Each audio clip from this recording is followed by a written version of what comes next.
Still talking cricket on the SportsMax Zone. England will have to create history if they are to regain the urn from Australia. The Aussies took a giant step toward keeping the urn on Tuesday, wrapping up a 275-run win in the second test at Adelaide for a 2-0 series lead. England began day 5 on 84 for 2, chasing an improbable 467 for victory. But Jai Richardson struck at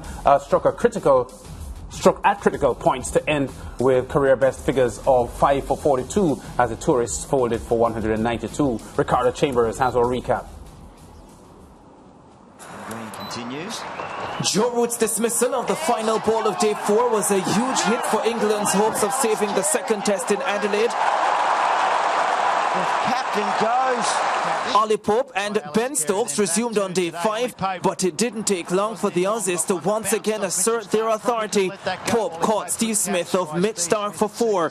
Stokes was also dismissed within the first hour, the dangerous left-hander facing 77 deliveries for his 12 runs. Initially given not out, only to be overturned on review.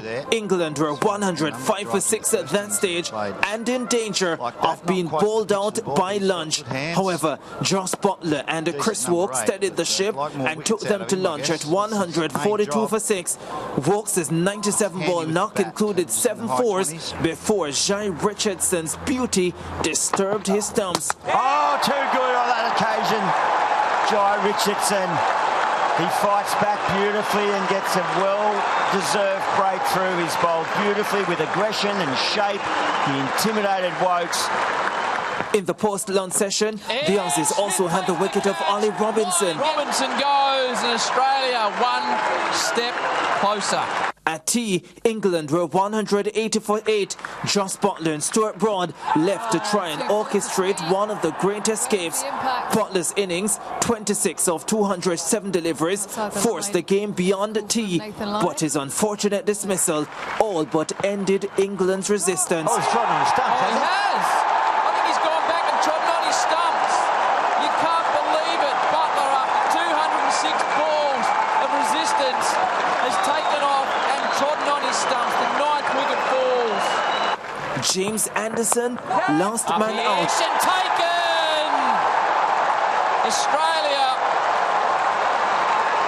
win the test match. They go up 2-0 in the Ashes and England's brave fight comes to an end. England all out for 192 of 113.1 overs. Richardson ending chief destroyer with career best figures of 5 for 42. Australia 2-0 up in the 5-match test series. Yeah, so the Aussies rampant at the moment. Let's hear from both captains, starting with the Australian skipper Steve Smith, who was asked if he felt nervous at any point on the final day. I wouldn't say nervous. They showed some really good resistance and fight. I thought Joss played, exceptionally well. He faced over 200 balls and probably played an innings that, we haven't really seen from him. He's normally a bit of a dasher and goes after him. So he showed a good fight, along with Wokesy, Robbo in the middle as well there. So, we always felt, a couple of good balls. There's still plenty of time left, trying to stay as calm as we could out in the middle. And, we always thought just a couple of good balls and a couple of wickets and we'll keep going. When you look at ball in hand in particular, I don't think we bowled the right lengths. I think if we're being brutally honest, we needed to bowl fuller. And as soon as we did in that second innings, we created so many chances. We didn't go anywhere and we made it very hard work. So I think we just need to do that more. We need to be a bit braver, get the ball up there a bit further. Because when we do, we're going to create chances and we're going to make life difficult. I thought the guys played really well. I thought we were able to control the game from, after the first day. I think Davey and Marnus's partnership set it up with that really good one, and sort of we were able to control the game and declare where we wanted to declare and bowl where we wanted to bowl. So I thought it was a really good performance. I want to make special mention to Mitchell Starc as well. I thought he bowled as good as I've seen him bowl for a long time. His line and lengths were exceptional, and he led this attack really well.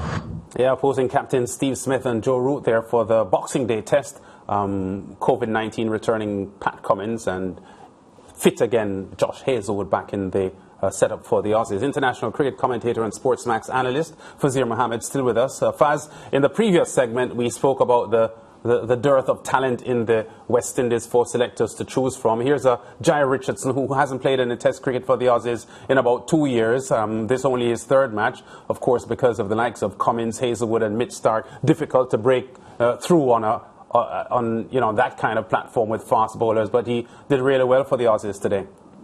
Indeed, and I'm grateful to still be on after Chief Selector a little while ago. So I'm happy that I haven't been removed completely. But yeah, I mean, the Aussies will always be motivated against England. It's just a big deal for them, whether it's at home or to go on a tour of England in the English summer and to get You asked the question. Yeah. Let's give Fazir a moment. No, I was mentioning because Jai Richardson played 2 Test matches against Sri Lanka back in 2019 and hasn't been able to get another appearance in Test cricket until now. This is his 3rd Test match, 5-4 for him, which shows the depth of talent that the Aussies have. And as Faz was just mentioning just now, add that to the fact that the Aussies are so pumped up when they're up against the Englishmen. The stage was set for another Aussie victory, and I'm not sure how the English team will rebound for the Boxing Day Test. Yeah, I think maybe what happened is they're trying to give the Aussies a compliment stuck in my throat. That's what happened there. They are enormously confident. They feel they have the rub of the green when it comes to playing Australia especially.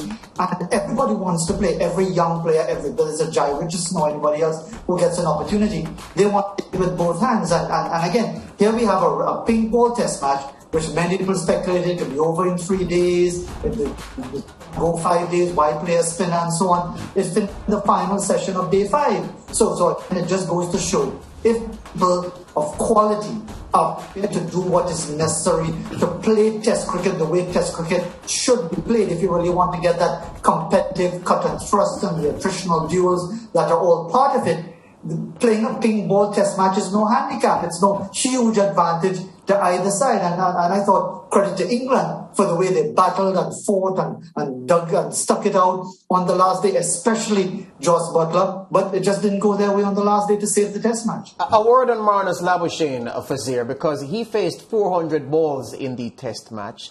26% were balls that he didn't have to play to. That's what works out the way. 104 of the 400 balls he faced. Is that down to his excellent judgment as a batsman, or the fact that a lot, and 26% is a lot of what England bowled to him was really harmless, duff stuff?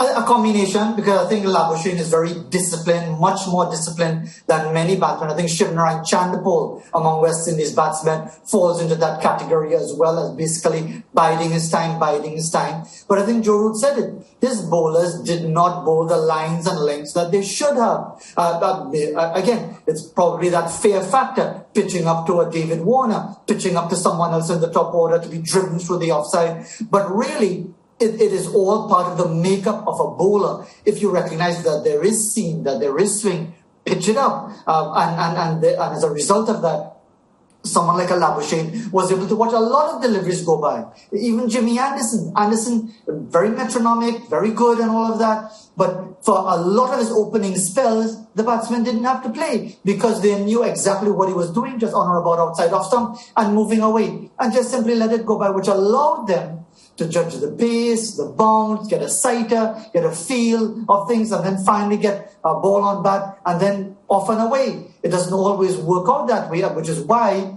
when a batsman just arrives at the crease, it doesn't take a genius to work out. The more you can get him or her to play, you're better of chances of getting them out. On the point of it not working out, Fazir, England since the last Ashes on English soil have been planning for the Ashes since that time. 2-0 down. Clearly, the plans are not going to plan.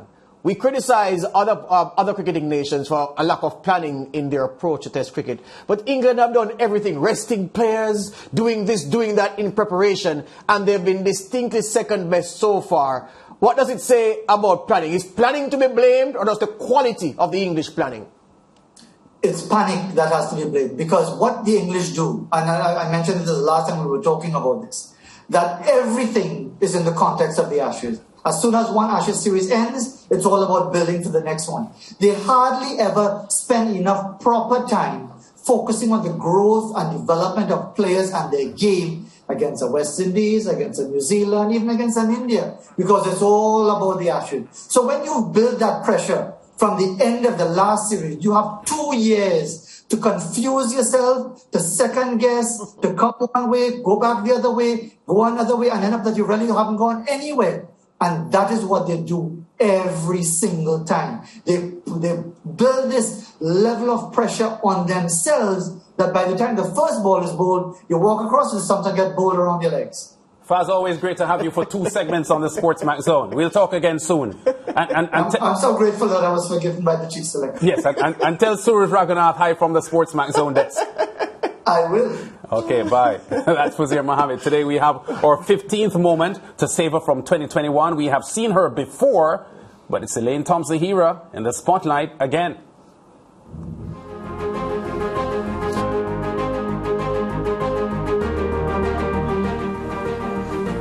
There's Elaine Thompson-Herah. Off they go. Fraser Price is out quickly. Talou out very fast as well. Thompson-Herah running very well around the turn. Into the home stretch they come. Thompson-Herah in front. Fraser Price in second spot. Gabby Thomas in third. Thompson-Herah is in front and in command. The sprint double will be hers for the second year in a row at the Olympic Games. Elaine Thompson-Herah creates history in Olympic Games. She has clearly established herself as the queen of sprinting, unthreatened, unchallenged. 21:53.